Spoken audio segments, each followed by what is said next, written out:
What's going on, y'all? Welcome back to the channel. You already know, man. It's your boy Thierry Vio, Trillionaire Hustle, helping you build your financial muscle. We got a good one for y'all today, man. First of all, I want to thank everybody who's been liking and subscribing to my channel. Thank you for the support. Keep liking, keep subscribing, keep sharing the content. We want to keep this channel growing. I mean, just providing information for the people, helping everybody get a better understanding for investing. Right now, with investing, we have to get involved with laws also, right? We got to understand what's going on, even though we don't want to.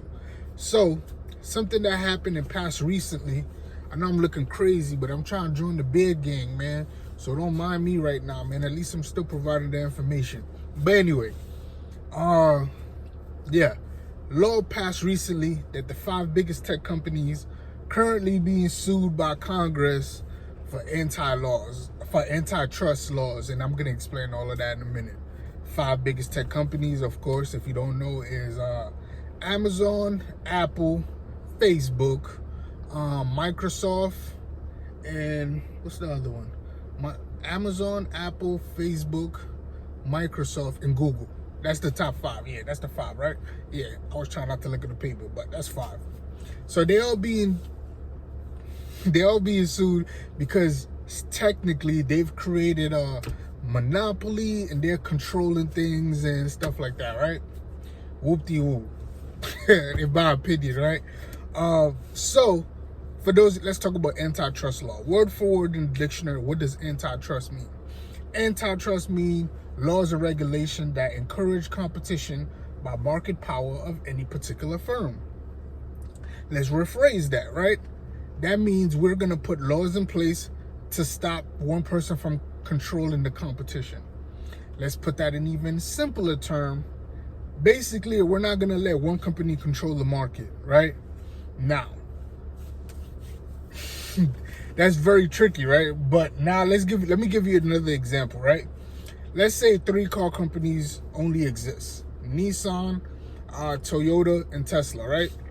Now, as long as 3 of them exist separately, that means they do not control the market, right? Because you could get a car from this company, from Nissan, for $20,000. You could get a car from Toyota for $30,000. You could get a car from Tesla for $50,000, right? You have you have options in between all 3, right?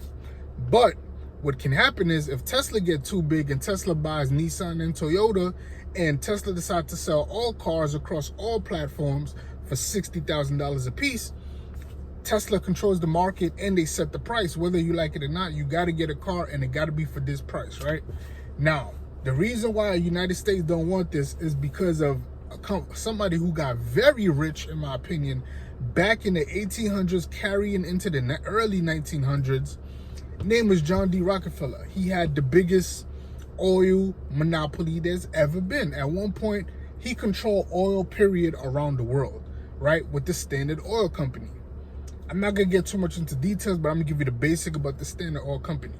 Standard Oil Company was started in 1870 by about 6 or 7 companies, but all of them involve all the process of creating oil, mining the oil, refining the oil, and distributing the oil.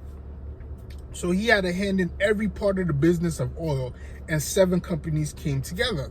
These companies ruled from 1870 to 1911, so about 41 years. So we could say damn near 50 years, man.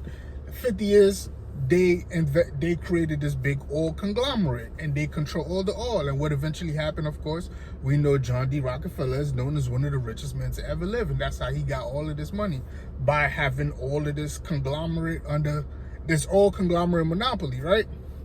So the U.S. passed the Sherman Act, which is basically lawmakers, people in Congress, passed the Sherman Act to basically, by law, force him to break up this company.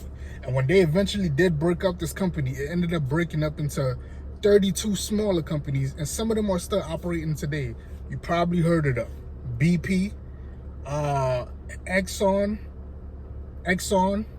Mobil, Chevron, Marathon Oil, and Texaco.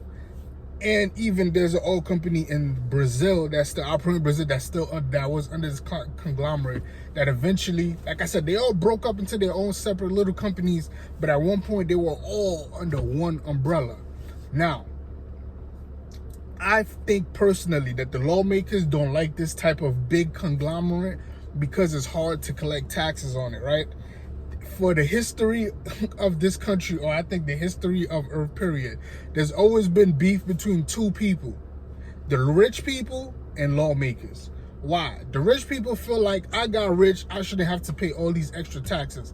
They pay taxes, but they don't feel like they should have to pay more taxes just because they're rich. Lawmakers feel like, well, since I'm the person that make the law and you're making all this money, you need to give us some more money through taxes in order so we can take care of the people. But personal opinion, I feel like we have collected enough taxes in this country that we should have no homeless on the street. We should have no kids should be going hungry, or no kids should be going hungry or should not have clothes, and we should not have junkies on the street. I think we have enough money in taxes to take care of all of those problems, but for some reason, they don't take care of it, right? So your lawmakers take the tax money that they do get. They do whatever they want with it. That's why they always get in court for stuff, and let's put it that's another conversation for a different day. But anyway, and people who are not rich always like to say the rich will pay more taxes, right? Or you can't care what somebody's doing with their money, man. They got that money, they earned it, whether they earned it legally or not, but you earned that money. You get to do whatever you want to do with that money. Just my personal opinion, man. Right? This is my personal opinion, man. So like I said, man, they put this antitrust against these companies. So I just broke down what antitrust was in a monopoly, and I gave you guys an example of a previous monopoly that was functioning in the US and what happened to it, and the Sherman Antitrust Act and all that good stuff. But right now they're saying these 5 tech companies are becoming the new modern day monopoly, and they're trying to separate that. Is monopoly good for business? The monopoly is good for business for the people at the top who owns the company, who owns the monopoly, who at the top of the company. But it's not good for the retailers, honestly, right? Because they price gouge and do all that stuff, and it becomes hard for you to get stuff, and it's hard for new competition to start. Because if a new person, think of back in the days when all of this oil conglomerate was happening, right? If a new entrepreneur decided to open an oil company that wasn't under this conglomerate, guess what would have happened? He would have opened a company across the street from, let's say, an old BP station. Okay, you don't got the type of connects BP got, you don't got the long money BP got. So what BP gonna do? You open a gas station across the street. They're gonna cut their oil prices by half, force everybody to not shop with you and come shop with them, then take you out of your business, then buy your business, and then open a Texaco, which is still under the same company but different brand. And then they're gonna compete here and there a couple cents, which is compete here and there a couple cents, a couple pennies with the gas prices to force somebody to pick, and which is what's happening right now. As you can see, there's usually 2 gas stations across the street from each other, and they have the gas prices about 3 or 4 pennies off, just to make you think you're making a decision and getting a deal, but you're really not, because both gas stations are probably owned by the same person, honestly. So with that being said, man, you feel me? That's what antitrust law means. That's what it means for these companies. Now, quickly, what does it mean for the stock prices of these companies, right? Remember, news moves stocks. So most likely what's going to happen is these companies going to get some bad rep in the media. The stock price is going to go down a little bit. To be honest, it's going to go back up eventually. And again, to be honest, great time for you to get in, man. When news like this happen and stock prices go down, these are opportunities for us, the retail investors, the ones that don't have a lot of money, to get in with these companies and start making that money on their way back up. That's all this video is for. But I want you to understand what antitrust is and what a monopoly is and why the US don't want it to happen. And yeah, like, subscribe, comment on the video, man. Catch me on the next one.